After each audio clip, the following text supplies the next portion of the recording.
Pour lui, donc c'est...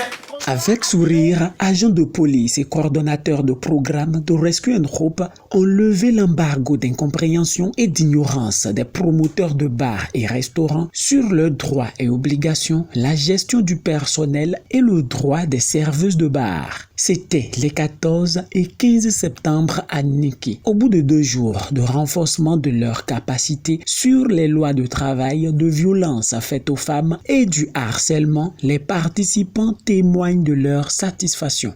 C'est une formation que j'ai beaucoup appréciée. C'est une formation qui est ponctuelle et qui cadre réellement les attentes du bar-restaurant. Nous, en tant que promoteurs qui avons suivi cette formation-là, et après notre retour, on va encore mieux faire. Et ça nous a changé et nous a donné beaucoup de notions dans le domaine que nous-mêmes nous sommes jetés dedans pour faire. Que tout ce qu'on nous a décrit tout à l'heure là, il faut venir pour savoir. Nous sommes en danger quelque part là, que nous-mêmes on ne se rende pas compte.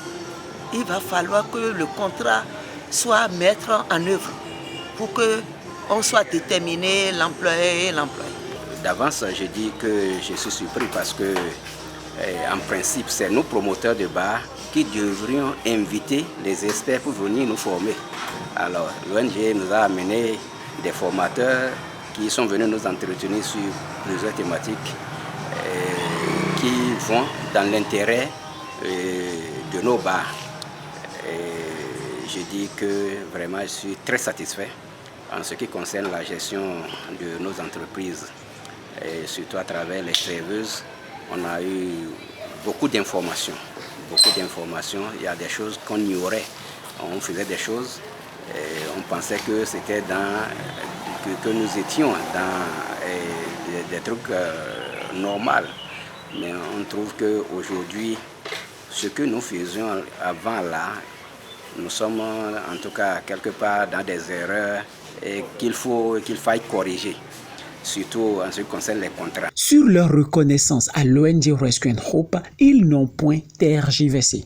Que l'ONG soit la bienvenue, parce que déjà au début, on a constaté que l'ONG a bien commencé et on veut que cette ONG-là nous accompagne, que nous n'abandonne pas au mi-chemin.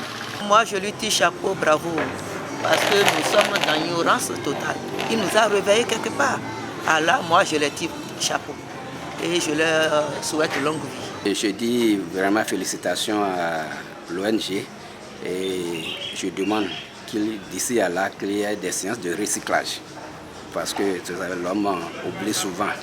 Et en tout cas, je sais qu'on a noté beaucoup de choses, mais pour ne pas nous laisser en si bon chemin, on demande à l'ONG de venir très souvent nous entretenir, n'est-ce pas, faire des échanges, de donner, de recevoir, ce qui va permettre à ceux qui sont encore derrière, qui sont en train de traîner les pas, de se mettre davantage au pas pour que l'objectif soit atteint.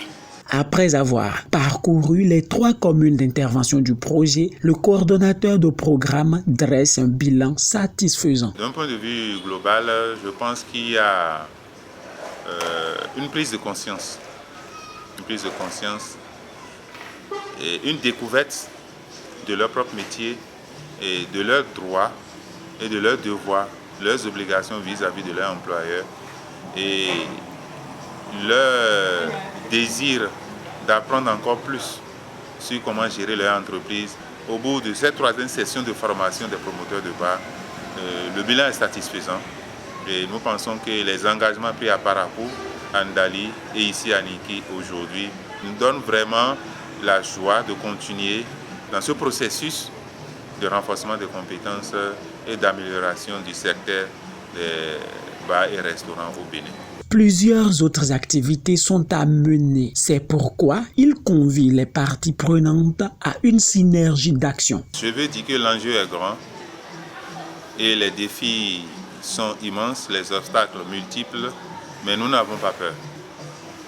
Vu le démarrage que les activités, ce projet a pris, nous avons bon espoir avec l'ANAPROBA national, l'ANAPROBA au niveau départemental, l'ANAPROBA au niveau des communes et arrondissements qui se sentent portés par ce projet et qui se sont engagés. Nous pensons que ça ira loin et nous lançons un appel à toutes les autorités à divers niveaux, au niveau local, à la mairie, au niveau départemental, à la préfecture et au niveau ministère sectoriel, ministère de l'Intérieur, ministère de la Famille, ministère du Travail et aussi au niveau de l'Assemblée afin qu'ils portent ce volet qui est un droit humain et droit de travail et aussi qui contribue à la création de la richesse nationale. Rappelons que le projet mis en exécution dans les communes de Niki, Ndali et Parakou, dénommé Sisiabou, renforcement de droits et capacités économiques, professionnelles et juridiques des serveuses de bars et restaurants, est financé par African Women's Development Fund.